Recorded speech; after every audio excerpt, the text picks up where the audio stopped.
എന്താ അച്ഛാ ഇതിന്റെയൊക്കെ അർത്ഥം? മിന്നേറ്റ് നടക്കാൻ മണിക്കൂറുകൾ മാത്രം ബാക്കിയുള്ളപ്പോ കല്യാണ കാര്യത്തെ പറ്റി ഒന്നുകൂടെ ആലോചിക്കാണ്ടെന്ന് പറയുന്നത് എവിടത്തെ നാട്ടു നടപ്പാ? എനിക്ക് കുറച്ചുകൂടി കാര്യങ്ങൾ അന്വേഷിക്കാനുണ്ട്. എന്റെ മോളെ അവിടേക്ക് അയച്ചാ അവള് ദുഃഖിക്കേണ്ടി വരില്ല എന്ന് എനിക്ക് ബോധ്യം വന്നാ നമുക്ക് വേറെ ദിവസം നോക്കാം. ഒരുമാതിരി തന്തയ്ക്ക് പറക്കാരിക പറയരുത്. നീ എന്താ ഈ പറയുന്നേ?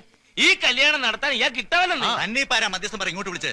പെണ്ണിന്റെ തന്ത ഈ നിൽക്കുന്ന കുഞ്ഞു കൊച്ചു സാറ് മനസമ്മതം കഴിഞ്ഞിട്ടും കല്യാണം വേണ്ടാത്ത സ്ഥിതിക്ക് അരമനക്കോടതിന് അനുവാദം മേടിക്കുന്ന സഭാ നിയമം. പെണ്ണിന്റെ ഒപ്പം അതും മേടിച്ച സ്ഥിതിക്ക് നിങ്ങൾ ഇവിടെ കിടന്ന് കൊമ്പൊലിക്ക് കാണിച്ച ഒരു കാര്യമില്ല. എനിക്ക് നാൻസിയോട് ഒന്ന് സംസാരിക്കണം. അതെങ്ങനെയാ മോനെ? പെണ്ണിന്റെ അപ്പൻ ഇഷ്ടമില്ലാത്ത സ്ഥിതിക്ക് പെണ്ണോട് സംസാരിക്കുന്നത് എങ്ങനെയാ? കുടുംബത്തിൽ പറഞ്ഞത് ചെയ്യത്തില്ല. എനിക്ക് സംസാരിക്കാം. അങ്ങനെ പോയാലോ?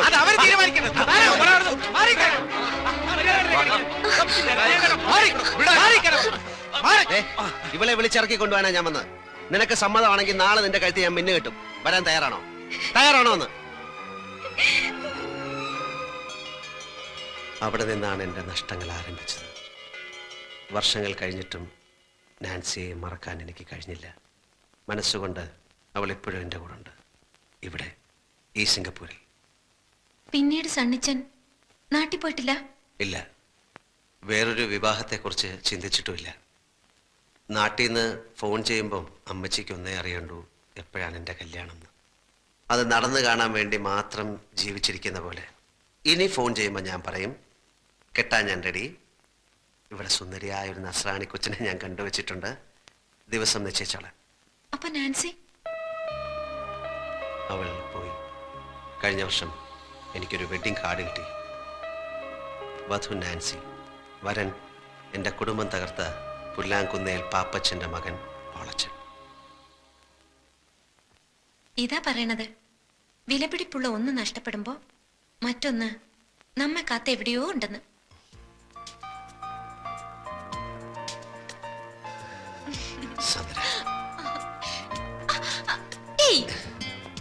ഇപ്പൊ എന്റെ അപ്പനും അമ്മച്ചും കണ്ടോണ്ട് വരണ ഈ രംഗം. കണ്ടോണ്ട് വന്നാൽ എന്താ? എന്റെ ഈശോ, കമ്പ്യൂട്ടർ സയൻസ് പഠിക്കാൻ ഹോസ്റ്റലിൽ നിർത്തിയിട്ട് പോയ സ്വന്തം മകൾ സുന്ദരനായി ഒരു ചെറുപ്പക്കാരനോടൊത്ത് രാത്രിയിൽ ഇങ്ങനെ ഇങ്ങനെ അല്ലേ?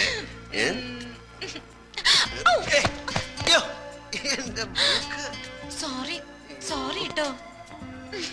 പുതിയ ഇത്രയൊക്കെ ആയ സ്ഥിതിക്ക് ഞാൻ സണ്ണിച്ചാനുള്ളതല്ലേ? അതെ, അതുകൊണ്ടാണല്ലോ.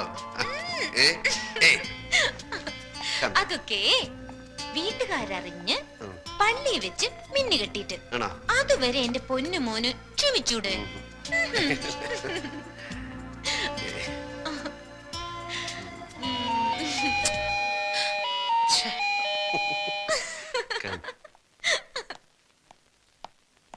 Stay here.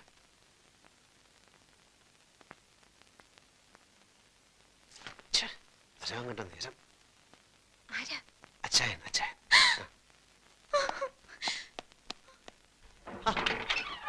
അച്ചായൻ എന്താ ഈ നേരത്തെ?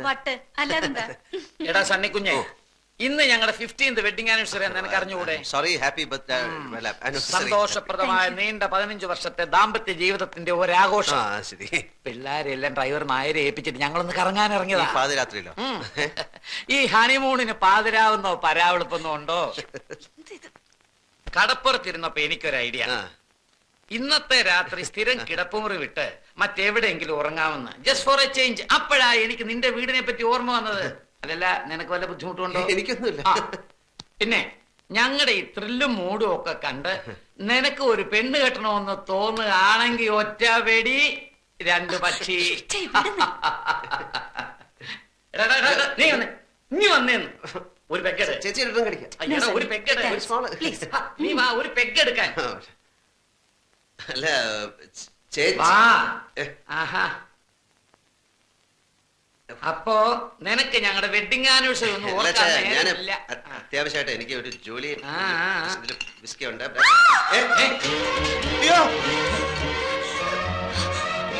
അവിടെ അവിടെ ഒരു പെണ്ണ്. പെണ്ണ എവിടെ? ഒരിക്കലും ഇല്ല. ഈ രാത്രിയിൽ എങ്ങനെ പെണ്ണ് വരാൻ? ഇച്ചായ അവിടെ ഒരു പെണ്ണ്. നീ നിർത്ത്. പെണ്ണൊന്നും ഇല്ല അവിടെ. ഹാ, നീ ശരിക്കുണ്ടോ? അതെ, വെളുത്ത ഫ്രോക്ക് ഇട്ടൊരു പെണ്ണ്. അയ്യോ, അത് ഞാൻ പറഞ്ഞിട്ടുണ്ടെന്ന് തോന്നുന്നു. ഇവിടുത്തെ ജോലിക്കാർ പലരും കണ്ടിട്ട് നമ്മളെ ഈ വീട് വാങ്ങിച്ച ഫ്രഞ്ചാരി മദാമേനല്ലേ, അവരുടെ ഒരു ആന്റി ഇവിടെ പോയിസൺ കഴിച്ച് മരിച്ചിട്ടുണ്ട്. അവർ രാത്രി ഫ്രോക്ക് ഇട്ടുണ്ട്. ഇത് മദാമയൊന്നുമല്ല, മലയാളിയാണ്. ഞാൻ ശരിക്കും കണ്ടതാണ്. എനിക്ക് ആ മദാമയുടെ പരിപാടിയിൽ ഏതെങ്കിലും മലയാളി പ്രേതങ്ങളായിരിക്കുന്നത്. അങ്ങനുണ്ട്. വേണ്ട വേണ്ട, അങ്ങനുണ്ട് ആ മലയാളി പ്രയത്നം. എനിക്കൊന്ന് കാണണമല്ലോ. ആവശ്യമില്ല പ്രേതത്തിനോട് കളിക്കണ്ട. കുഞ്ഞെ, ഞാൻ ആരാന്ന് നിനക്കറിയാമോ? കടമറ്റത്തച്ഛന്റെ ഗോത്രത്തിൽപ്പെട്ടവനാ. ഒരു പ്രയത്നം കളി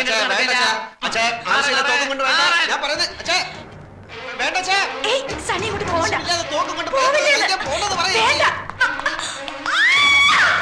ഷൂട്ട് ചെയ്യരുത്, അത് പ്രേതമല്ല, എന്റെ ഫ്രണ്ടാ.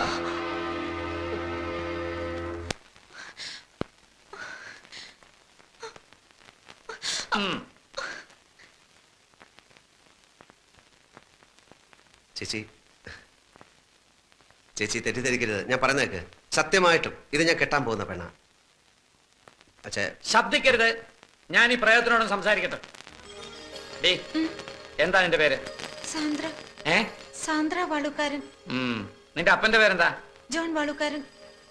അയക്ക് സിംഗപ്പൂരിൽ എന്താ ജോലി? ബാങ്കില്. എന്താ ജോലി? ബാങ്കിൽ വർക്ക് ചെയ്യുന്നു. നിന്നെ ഇവൻ കെട്ടുമെന്നുള്ള ഉറപ്പാണോ? അതെ. ഉറപ്പാണോ? അതെ. നടക്ക. നിന്റെ അപ്പന്റെ ശരിയായിട്ടുള്ള അഡ്രസ്, ഫോൺ നമ്പർ എല്ലാം ഇതിൽ ഫീഡ് ചെയ്. നടക്ക. എടാ, ഇത് സത്യമാണോടാ? അതോ ഞങ്ങളെ ബോധിപ്പിക്കാൻ വേണ്ടി നീ ചുമ്മാ കള്ളം പറഞ്ഞാണോ? സത്യം. എന്റെ മരിച്ചുപോയ ചാച്ചനാണ് സത്യം. എടാ, ഞാൻ അമ്മച്ചിയെ വിളിച്ച് ആ പറയാം. പറ. എന്നെ വിശ്വാസമല്ലേ, ഞാൻ തന്നെ വിളിച്ചുതരാം.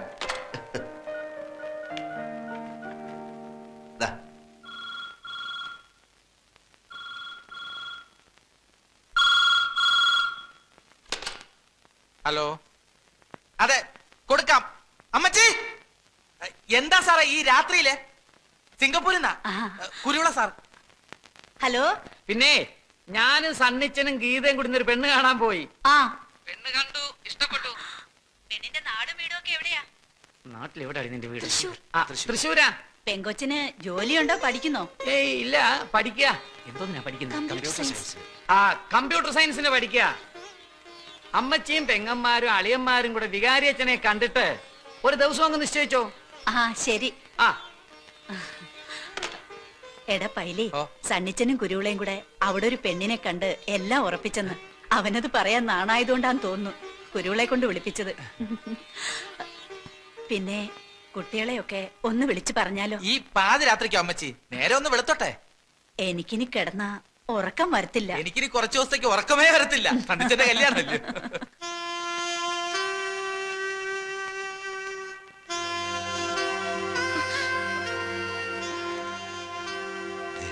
ഇപ്പം വീട്ടുകാരെ അറിയിച്ചു. 2-3 ദിവസത്തിനുള്ളിൽ തീയതി നിശ്ചയിക്കും. ഇതൊന്നും ഇപ്പൊ വേണ്ടായിരുന്നു. ഇപ്പോഴും നിനക്ക് എന്നെ വിശ്വാസമില്ലേ? അതല്ല, പിന്നെ എനിക്കൊരു കാര്യം പറയാനുണ്ടായിരുന്നു. ഇപ്പൊ ഞാൻ പറയുന്ന കേട്ടാ മതി. സണ്ണിച്ച, ഞാൻ പറയണു കേക്ക്. പ്ലീസ് സാന്ദ്ര, പ്ലീസ് സണ്ണിച്ച. പ്ലീസ്. സണ്ണിച്ച, എനിക്ക് സീരിയസ് ആയിട്ടൊരു കാര്യം പറയാനുണ്ടായിരുന്നു. ഇപ്പൊ ഒരു സീരിയസ് കാര്യം വേണ്ട.